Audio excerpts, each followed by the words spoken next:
Good morning, everybody. Happy Wednesday. Got to see a few of you guys this morning on our Zoom chat. It was good to see you guys again and talk to a few of you that we didn't get to talk to yesterday. So I'm going to pick up with, this will be day 5 of Sink or Swim. And where we last left off, we finished chapter 11. And Colton, aka Danny, and Woody, they graduated from their sub-chaser school. And during graduation, the same day, they realized that they found out that there were more U-boats that were attacking and sinking ships. So Colton is ready to get out there and put those ships under the water for good. So let's pick up where we left off. Next week, Woody and I were on a train again, heading to Michigan of all places, though not back to boot camp. Instead, we were going to Bay City, where a company called the Defoe Boat and Motor Works was building patrol crafts and had just finished the one we would be on. Me as a sonar operator and signalman, and Woody in the engine room as what they called a snipe, which was about the lowest level engine room job there was.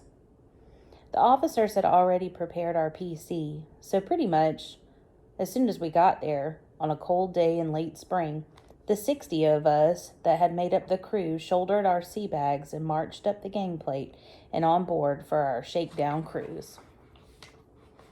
The chief petty officer, whose name was Kerr, and who didn't seem to have a first name, was a tall, wiry guy with a jaw that looked like it had been chiseled out of stone. He was the one who greeted us by barking orders at us to stow our gear first thing.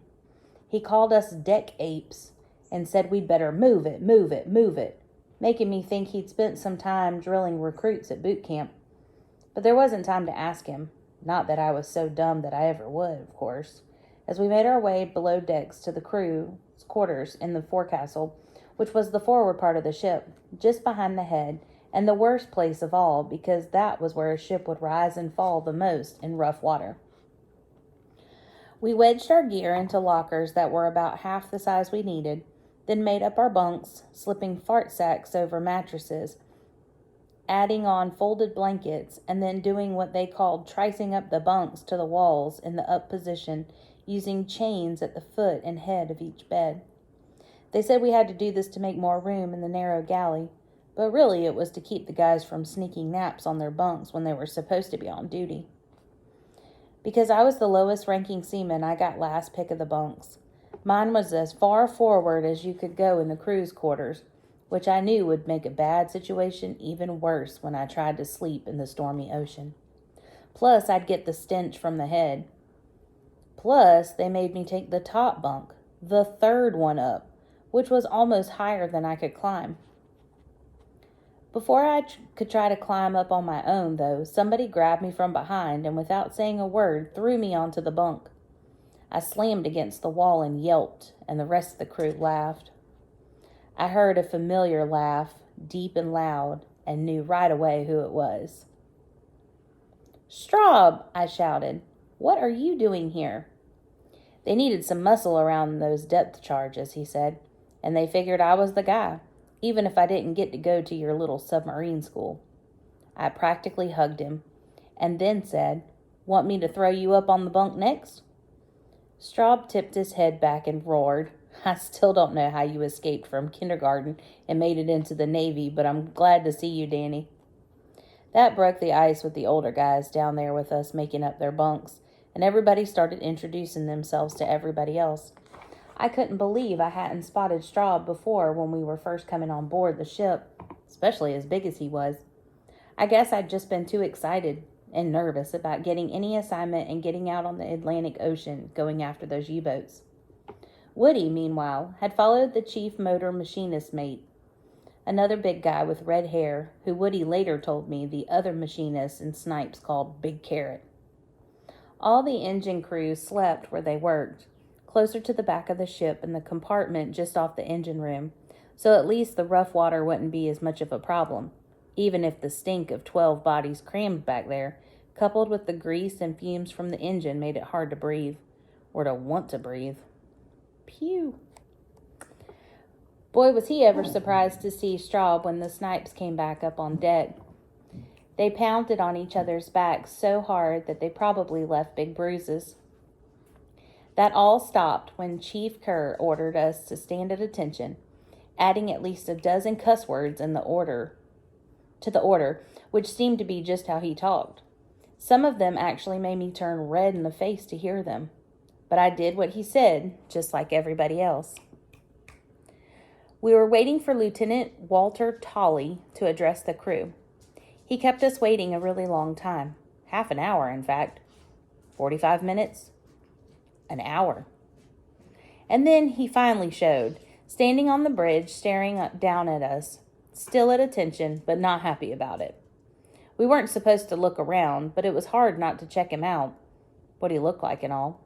He was young, maybe in his mid-20s, and clean-shaven, and must have just joined the Navy right out of college, which turned out to be the case. Chief Kerr was what they called a Navy lifer. He'd been in the service since the Great War, but Lieutenant Talley had just taken a bunch of officers' classes, along with training in anti-submarine warfare at the Subchaser Training Center. He was the one who would be captain of our ship, PC-450, which didn't have a name because they told us that in the Donald Duck Navy, the ships were too small to deserve one. Lieutenant Talley nodded a few times as if he were counting heads, then took a deep breath in and seemed to hold it. I realized I was also holding my breath, and so were some of the guys around me. When Lieutenant Talley finally breathed out, we did too. "Welcome aboard, men," he said. "This is your new home. I can't tell you for how long. That depends on how long the war goes on. But anyway, welcome."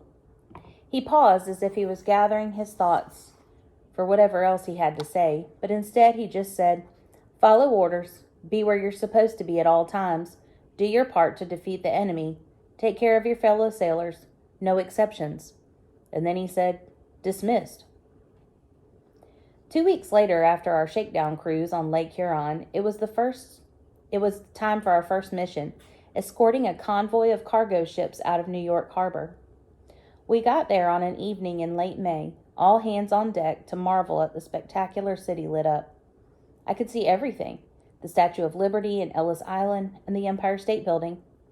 All those famous places I'd heard about but didn't ever think I'd get to see.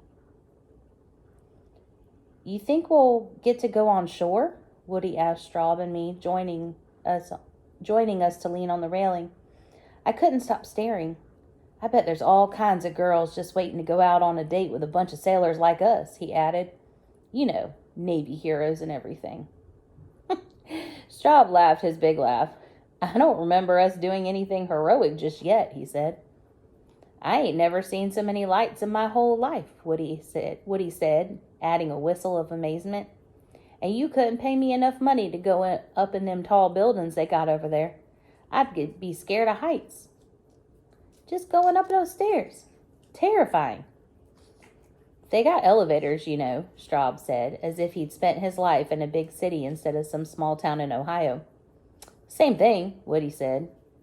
Chief Kerr joined us then. "Stupid idiots," he swore.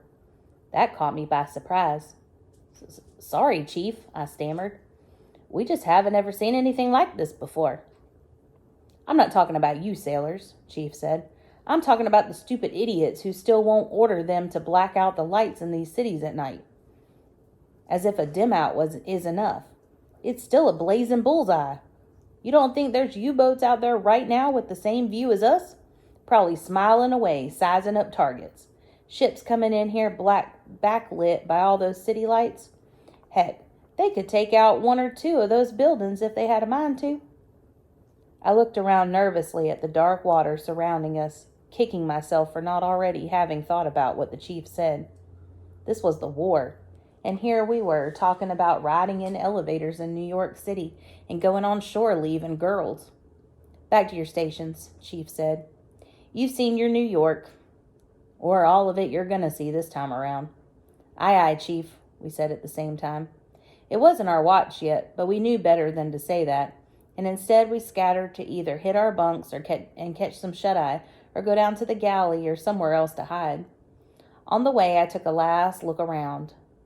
First inland at New York Harbor and the dangerous lights of the city, and then behind us, where there was a fleet of cargo ships ready to begin their voyages, and beyond those were several Navy destroyers and PCs that would be joining us when we set out for Key West in a couple of days. I hoped they were being vigilant, the way that instructor had told us back on the pretend ship at basic training, the way we were going to have to be vigilant from now on if we were going to protect the merchant ships on our convoy and ourselves. We had to protect everything from the U-boats lurking out there in the dark Atlantic, just waiting for an opportunity to sink us all. I'll be posting a question today in our Facebook group about the past 2 chapters.